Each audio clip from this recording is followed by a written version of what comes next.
Hi everyone.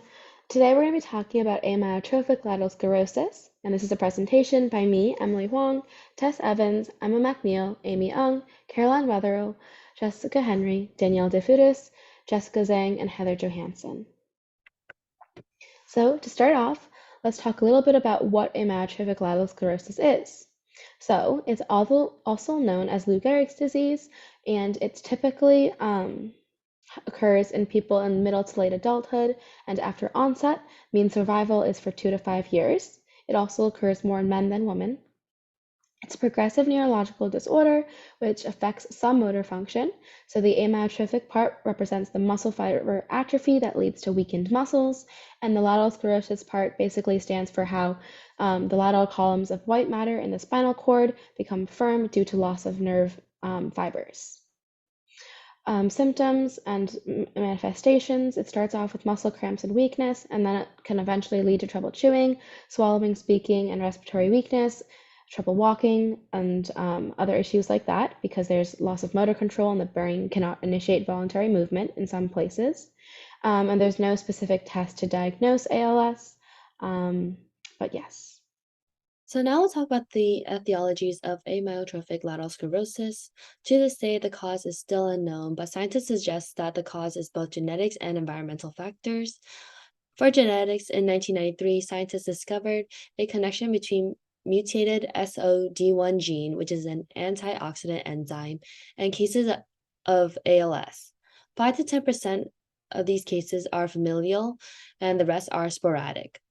For the environmental factors, scientists are still discovering whether or not toxic and infectious agent, physical trauma, diet, behavioral and occupational factors could be a factor that increases the chances of people getting amyotrophic lateral sclerosis. So our slide is pathophysiology. So ALS is contained within the central nervous system. Upper motor neurons and lower motor neurons control muscle contraction because they develop or they generate action potentials for the muscle fibers. And lower motor neuron death causes muscle fibers to lose nerve supply, and muscular atrophy results, which is amyotrophy, and lateral columns of the white matter in the spinal cord and scarring due to tissue repair lose nerve fibers, and central nervous system tissue stiffens. So the lateral columns are where the L in ALS comes from, lateral, and the stiffening of the tissue is the sclerosis, which is the other part of the name. So ALS begins its disease process in the nerves, and it leads to the death of the parent nerve cell. The distal portions of the nerves are affected first, and then it moves and spreads upwards. The first round of decay arises and continues to spread. So the most impaired parts of the individual include fine motor skills. There are usually motions associated with the hands and feet, which could include walking, holding things. So the individual with ALS may drop more things than usual. Carrying things is an issue along with multitasking. What remains intact with ALS in an individual is intellect abilities and individual's senses. So those things like sight, hearing, and smell would still be able to work with ALS, but certain things like running or carrying heavy things may be impaired. So motor neurons also damage the 12th cranial nerve, which is the hypoglossal nerve, and that innervates the tongue. So that includes speech and swallowing abilities. So oftentimes one of the early signs of ALS is slurred speech or dysphagia. And here we have an image on the right of ALS and an example of what the nerves look like with this disorder and how it impacts how muscles contract. Hi, my name is Jessica Zen, and I'll be doing the clinical manifestations of amyotrophic lateral sclerosis. The symptoms of amyotrophic lateral sclerosis could be due to upper motor neuron or lower motor neuron involvement. Upper motor neuron lesions are any damage to the motor neurons that reside above the nuclei of cranial nerves or the anterior horn of the spinal cord. Upper motor neuron lesions manifest into symptoms like weakness, spasticity, or stiffness, which could interfere with the individual's movements, speech, discomforts, or cause discomfort or pain. Upper motor neuron lesions impair our fine motor control, so the individual may not be able to complete their daily activities because motor control involves the coordinated contraction of our muscles that allows us to move voluntarily, so allowing us to do our daily activities like brushing our teeth, our hair, tying our shoelaces, writing, typing, texting, and more. Lower motor neuron lesions are damage affecting nerve fibers traveling from the anterior horn of the spinal cord to the associated muscle. Manifestations of lower motor neuron lesions include fasciculations, which are muscle twitches, weakness, muscle atrophy, and hyporeflexia, also known as decreased or absent reflex response. So when you go to the doctors and the doctors hit your knee or elbow with the hammer, that's them testing your reflex response. And moving on, dysphagia, which is difficulty swallowing, dysarthria, which is weakness in speech muscles that could cause slurred speech, dysphonia, which is trouble with voice when trying to speak, that could be in the form of hoarseness, change in voice pitch or quality, could result due to brainstem lower motor neuron involvement or dysfunction of upper motor neurons that travel down to the brainstem. Now moving on to the clinical presentation of amyotrophic lateral sclerosis. In the early stages of this disease, muscle cramps of the distal legs are often an early symptom. The most common clinical presentation is slowly progressing weakness and atrophy in distal muscles of one upper extremity that spreads to the entire region. In the advanced stages, muscles of the palate, pharynx, tongue, neck, and shoulders are affected, impairing how the individual chews, swallows, and their speech. The most acute complications are from aspiration with dysphagia, which is when food gets into the trachea and into the airways and lungs, and when the respiratory muscles weaken. Death usually results when cranial nerves and respiratory muscles are involved.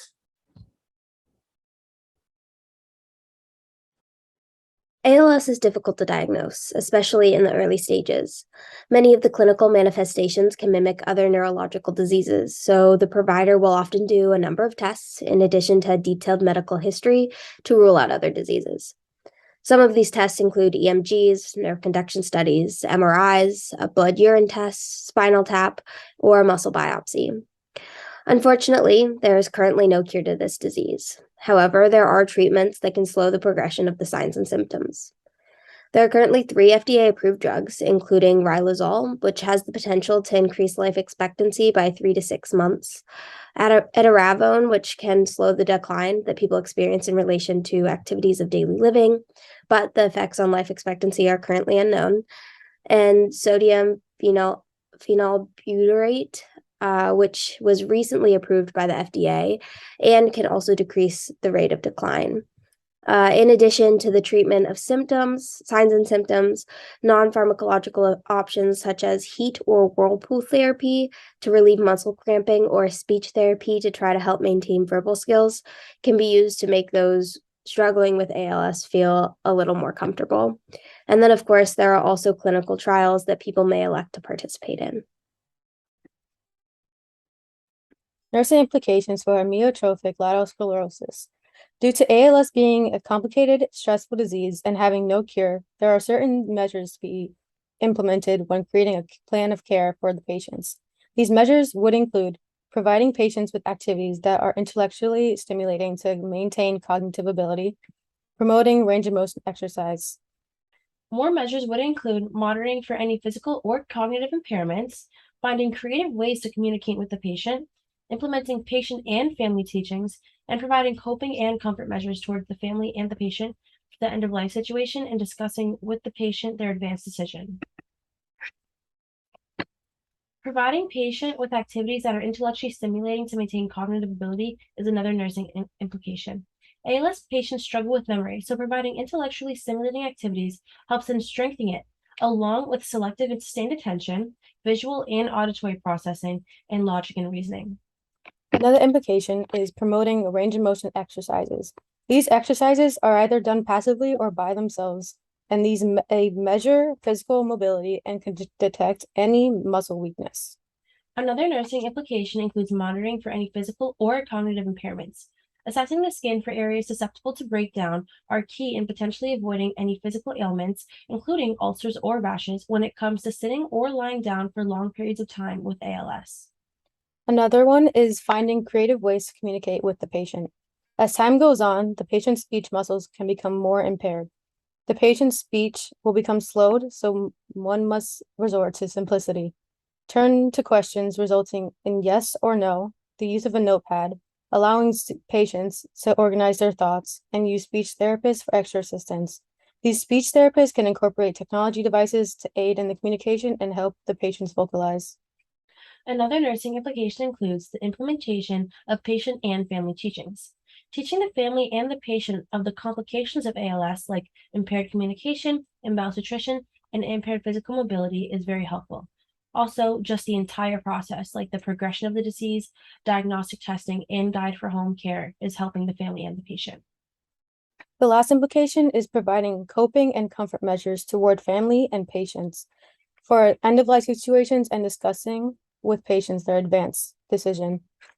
Usually, ALS patients live for a maximum of 5 years after onset of symptoms, so it is important to discuss their preferred way to pass. So for our first question, we have a client with ALS is admitted to the medical unit with shortness of breath, dyspnea, and respiratory complications. Which intervention should the nurse implement first? A, elevate the head of the bed 30 degrees. B, administer oxygen via nasal cannula. C, assess the client's lung sounds. D, obtain a pulse oximeter reading.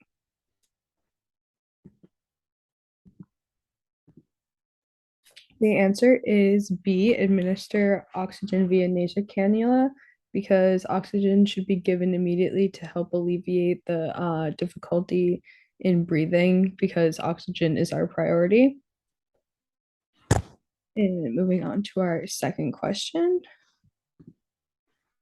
The client is being evaluated to rule out ALS. Which signs and symptoms would the nurse note to confirm the diagnosis? Muscle atrophy and flaccidity, fatigue and malnutrition, slurred speech and dysphagia, weakness and paralysis. The answer is D, weakness and paralysis, because ALS results in or from the degeneration of and demyelination of motor neurons in the spinal cord, which results in paralysis and weakness of the muscle. So that would result in weakness and paralysis.